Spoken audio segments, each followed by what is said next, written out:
is very clear. And if we don't do our job as elected officials, and I don't care what you look like, what your ethnicity is, or where you come from, if we don't do our job, there will be no peace in the streets, and there shouldn't be. At this time in 2020, we should not have to debate whether that man was killed, whether he was really murdered, what was he doing, he did something wrong. All of that is out the window. Even if he stole $2,000 out of that store he was at, even if he did, he would have never got the death penalty for it. Today, we are looking for the reform that is substantive and permanent. We're looking for accountability. We are not going to play footsie with lobbyists who are going to come talk to us leaders, that's going to talk to us in Springfield and say, well, you really don't want to do that. Don't pass that because that's going to upset this union or that union. This is one of those moments that the union should be standing with us. The injustice cannot continue.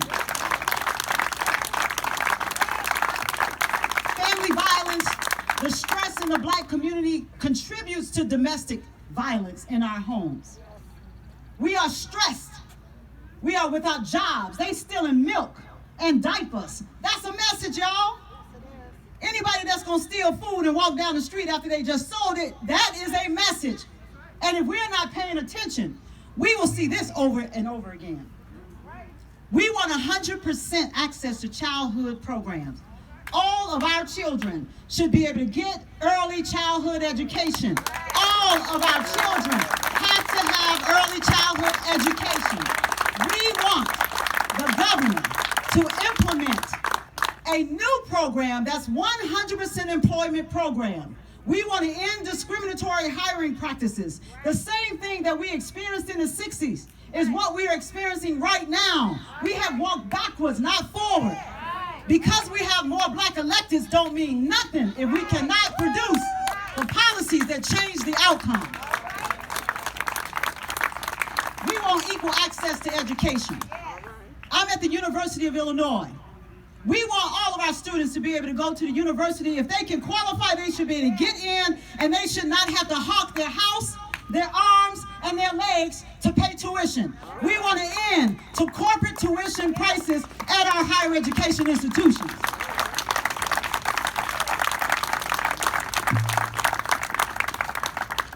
I will tell you that the struggle of Dred Scott was our struggle today. Dred Scott took, at a time where it was unheard of, his white slave owners to court. And the result of that case is what we are experiencing today. The results of that case said that he did not have any rights. Negroes have no rights that a white man has to protect. And because of that, you've built on top of a foundation that is faulty. Racism is a disease, it's more deadly than COVID. And if we don't deal with racism, we will go nowhere. I am committed. The Black Caucus is committed.